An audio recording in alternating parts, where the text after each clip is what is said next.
Bem-vindos a mais um vídeo do canal. Para você que não conhece, eu sou a Malu, sou formada em letras e aqui eu falo sobre literatura com um tiquinho de teoria literária. E hoje a gente vai falar sobre Pessoas Normais, da Sally Rooney, que é uma autora irlandesa que tá aí super hypada nas redes. Se você ainda não leu esse livro, provavelmente você conhece ela também de outras publicações, como Conversa Entre Amigos e Belo Mundo Onde Você Está, ou mais recentemente pelo burburinho gerado aí pelo lançamento do seu quarto livro, que é o Intermezzo, que vai sair aí pela Companhia das Letras muito em breve. Então acho que é um bom momento de voltar a falar sobre a Sally, especialmente olhando aí com atenção e carinho para os padrões de escrita dela. É algo que a gente vai explorar bastante aqui nesse vídeo. Eu vi outras resenhas, tem zilhões de resenhas pelo YouTube e TikTok sobre esse livro dela especialmente. Todas muito boas, inclusive. Olhei da Tati Leite, vi da Aline Aimee, vi... que mais? Da Jana Viscardi. E todas trouxeram bons pontos, bons recortes para esse livro, para os temas que esse livro trabalha, e são vários. Mas eu gosto de ir um pouco mais a fundo para a gente entender como que a Sally trabalha alteridade e identidade dentro dos livros dela. Eu ainda não li os outros, mas pelo que eu vi das resenhas e de comentários de outras pessoas, especialmente do vídeo da Bárbara Bonangelo, é que esse livro é muito parecido com Conversa Entre Amigos, e acho que Belo Mundo Onde Você Está também tem interlocuções com os mesmos temas e até com os mesmos personagens e caracterizações que aparecem aqui. Por isso que eu vou falar aí de algumas características para a gente ficar atento à Sally Rooney, né, a poética dela. Nenê, eu falei, eu quero brincar com os meus chinelos. Você vai brincar com eu? Bom, mas vamos lá, sobre o que é essa história. Esse romance ele vai acompanhar a vida de dois personagens principais, a Marianne e o Connell. Os dois são irlandeses, só que eles vivem no interior, numa cidadezinha que eu não sei pronunciar o nome, mas vamos supor ali que é tipo uma Osasco da vida. A Marianne é de uma família rica, os pais dela são médicos, ela é uma garota muito inteligente, que se destaca na escola por isso, porém, ela tem uma personalidade que as pessoas consideram difícil e por isso excluem ela, fazem bullying com ela. E ela também não se esforça muito para se encaixar no meio das pessoas porque ela não vê neles boas companhias. Inclusive, ela se blinda totalmente desses ataques a ponto de, às vezes, nem ligar se estão ou não falando com ela, se ela tá almoçando sozinha ou se tá sozinha também no estacionamento da escola, porque, inclusive, o relacionamento dela com a família é bem ruim pelos exatos mesmos motivos. O que leva a gente a pensar que o problema pode ser ela, mas, na verdade, ao longo da narrativa a gente vê que as pessoas acabam sendo muito cruéis com ela, que no início, ali na infância, na primeira socialização, tem uma personalidade mais introspectiva, porque ela é traumatizada por conta de abusos físicos e psicológicos que ela sofre dentro da família e, inclusive, já sofreu aí de outras pessoas. Tem uma cena bem emblemática, inclusive, quando eles estão vendendo rifas pro bar de formatura, que um cara mais velho violenta ela, e aí é bem tensa essa cena. Inclusive, é uma das primeiras demonstrações públicas do Connell de apoio a ela, justamente porque os dois começam a se envolver. O Connell, ele é filho da empregada da casa da Marianne, ele também é muito inteligente, eles dizem, né, tanto os amigos quanto a própria Marianne, que o Connell é muito mais inteligente que ela, mas na média a gente vê ali que os dois estão páreo a páreo. E o Connell começa a prestar mais atenção nela, justamente porque um dia na cozinha ela fala que gosta dele muito mais do que a amiga. Espero que isso não seja um spoiler. Os dois começam a se ver, o Connell sempre vai buscar a mãe no finalzinho ali do expediente, e aí eles começam a ter uma relação. O problema é que o Connell não quer que as pessoas saibam. E aí a gente entra no problema que a gente quer investigar aqui. A personalidade e a identidade do Connell é baseada no que as pessoas assumiram sobre o que ele é. Ou seja, as pessoas disseram, Connell, você tem esses traços, e ele assumiu esses traços como a personalidade dele. Ele nunca precisou se esforçar para criar traços distintivos e para externar isso para as pessoas. Tanto que quando eles vão para a faculdade, esse é um grande desafio na vida dele. Já a Marianne, ela tem aquela personalidade dela, ela sabe disso, ela sabe de todos os conflitos. Ela sofre sim por conta de não ter muitos amigos, não ter muito com quem falar, mas ela se resigna e ela também não tenta mudar essa situação. Então, a gente vê conflitos de identidade de ambos os lados.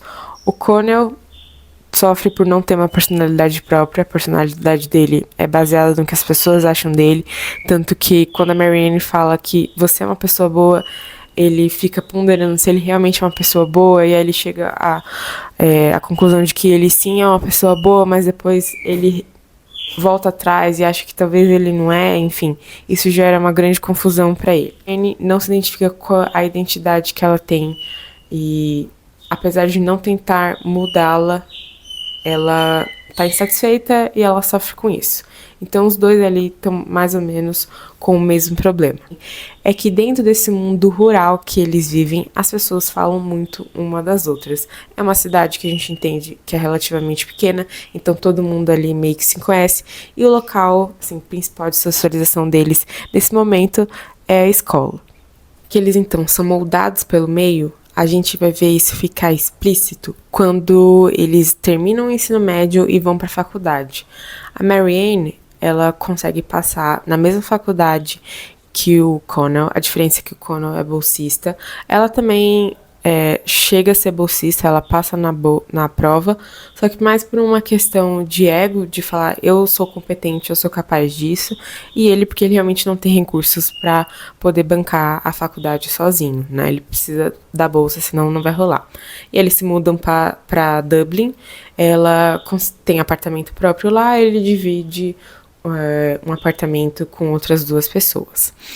E é interessante nesse momento porque as visões de mundo e de personalidade dos dois se invertem. A Marianne, que era uma pessoa esquecida e que sofria vários tipos de abusos, passa a ser uma pessoa popular e benquista. E o Connell, que sempre foi o garoto popular da escola e mega inteligente, continua sendo mega inteligente, se destacando ali na faculdade, mas ele deixa de ser popular. Ele tem muita dificuldade de fazer amigos e de expressar a própria personalidade, porque ele não tem mais ninguém dizendo pra ele como ele deve agir, né? E aí ele busca ter esse conforto, né? Essa nostalgia, se encontrando com a Marianne, até porque eles são amigos, mas eles nunca conseguem concretizar um relacionamento, assim, duradouro, né? Eles estão sempre idas e vindas. Muito porque o Connell não tem empatia com a Marianne em vários momentos.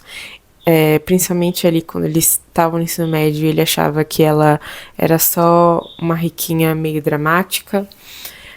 A Marianne às vezes tem dificuldade de entender os dilemas do Connell em termos de classe, né, de condições financeiras, ainda que os dois sejam muito bem instruídos nesses 2 temas. O livro inteiro tem aí trechos onde eles discutem a política real do país naquele momento, né? A gente tá falando aí entre 2011 e 2015, onde a Irlanda estava passando por um processo de recessão. Então, por exemplo, o Connell tem que trabalhar numa mecânica, depois num restaurante, aí o restaurante fecha, enfim. É um período difícil em termos de emprego. A Marianne, claro, se sustenta ali pelo dinheiro da família, pela qual ela tem uma péssima relação, mas isso não impede com que ela vá buscar depois trabalho, enfim, e conseguir caminhar com as próprias pernas. Isso, né, essa mudança de personalidade deles indica que eles são aí personagens que a gente chama esféricos, né? Eles não ficam para sempre da mesma forma. Só que essa mudança vai gerar conflitos nos dois, né? Os dois entram em depressão, entram aí em um processo também de autodestruição, que é bem dolorido no livro, e eu acho que o que acaba fazendo o livro ser um sucesso é justamente nesse ponto. Ele promove o que a gente chama, na verdade, a gente não, né? O Auerbach chama de a imitação séria da realidade. Sobre esse ponto, eu quero trazer uma frase, um quote do nosso querido Antônio Cândido, que está aqui nesse livro, que é um ensaio dele que chama O Personagem de Ficção, que ele promove a seguinte discussão. Poderia, então, a personagem ser transplantada da realidade para que a autora atingisse este alvo? Por outras palavras, pode-se copiar no romance um ser vivo e, assim, aproveitar integralmente a sua realidade? Não em sentido absoluto. Primeiro, porque é impossível, como vimos, captar a totalidade do modo de ser de uma pessoa, ou sequer conhecê-la. Segundo, porque nesse caso se dispensaria a criação artística. E terceiro, porque mesmo se fosse possível, uma cópia dessas não permitiria aquele conhecimento específico, diferente e mais completo, que é a razão de ser, a justificativa e o encanto da ficção. Ele vai dizer aqui que é impossível a gente criar personagens que sejam 100% reais, mas não é impossível, no entanto, que eles tenham traços reais, né, que promovam aí essa imitação séria da realidade que o Auerbach fala. Inclusive, ele tem um livro inteiro sobre esse tema que chama Mimesis, e recomendo muito, é um livro excelente que analisa vários livros clássicos aí, justamente sobre essa ótica de construções narrativas, em especial romances, né, onde a gente tem aí personagens emulando situações do cotidiano que fazem essas obras, às vezes, ter caráter universal aí, se tornando verdadeiros clássicos. E aqui não é diferente. Esse conflito de identidade é muito comum entre os jovens. E ali a gente está falando de jovens que vivem num mundo onde tem TikTok, Instagram, etc, né? Eles ainda usam muito Facebook, se comunicam ali por e-mails, então a performance social nas redes ainda não é o grande conflito deles, né? Estão mais ali nas relações face a face. Mesmo assim, o livro tem uma grande capacidade de dialogar com a realidade de muitas pessoas, que é esse conflito de identidade e alteridade. Eu acho que a Sally consegue fazer isso muito bem, porque ela não usa de uma linguagem extremamente figurativa. Ela é bem seca, inclusive. Livro especialmente, eu sei que em outros dela isso não acontece, mas esse livro a gente não tem marcações de fala. Então a gente não tem ali travessões, não tem aspas, é tudo como se fosse um grande discurso, uma grande narrativa, que ora oscila pelo ponto de vista da Marianne, ora oscila pelo ponto de vista do Connell, e aí às vezes no meio da frase tem alguém falando alguma coisa, e aí você fica às vezes meio confuso de, isso é um pensamento, isso é uma fala, mas ela sempre, quando é fala, ela pontua, ele disse, ela disse, eu disse, enfim. Ora, um pouco essa discussão que ela traz, que é esse conflito interno. Então a gente tá sempre dentro das personagens, literalmente, né? Talvez esse terceiro elemento do discurso que o Bakhtin fala, ela anule um pouco ele para entrar mais fundo no diálogo entre esses dois personagens. A respeito do título, porque a gente fala, cara, essas pessoas não são normais. Por que elas não conseguem manter um diálogo? Por que elas agem dessa maneira? Por que elas tomam essas decisões?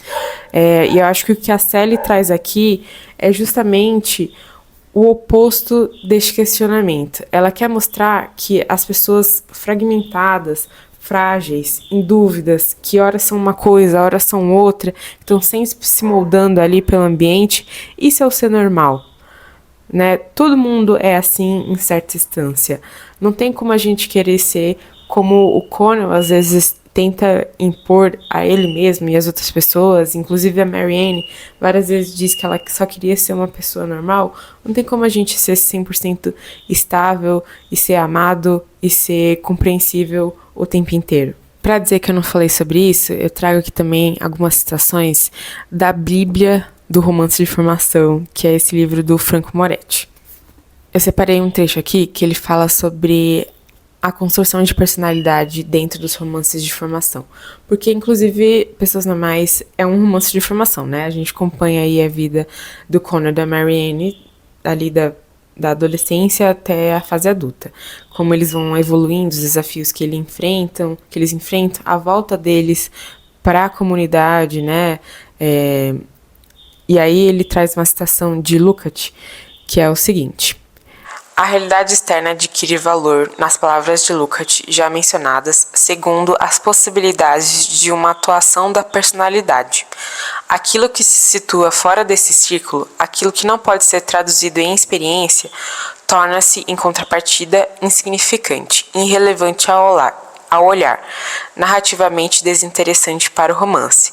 Trata-se, para parafrasear Sennett, do declínio da percepção pública, uma miopia étnico-intelectual que ofusca nossa imagem do indivíduo moderno, mas sem a qual tudo levaria a crer que ele seria dificilmente concebível.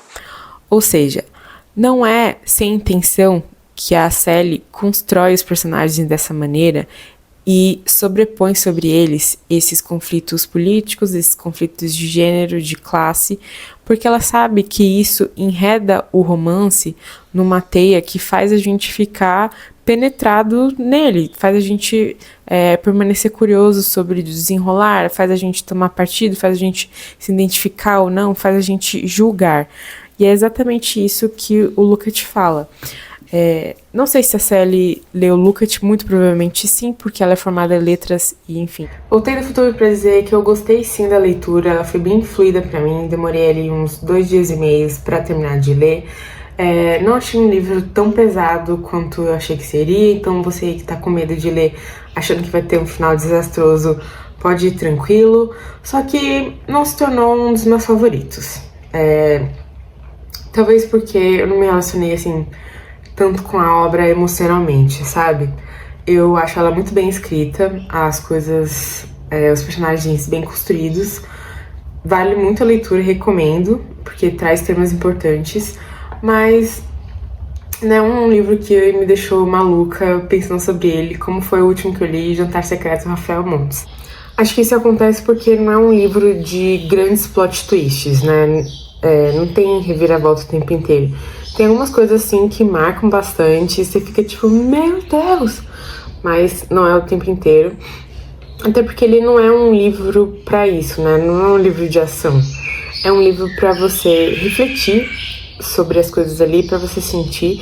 Eu acho que quanto mais a gente entra nessa discussão sobre identidade e alteridade dentro da história, começa ali a cavucar cenas que uma coisa aparece e se sobrepõe à outra, mais o livro cresce. Por isso que eu recomendo a leitura, é um livro muito bom nesse sentido.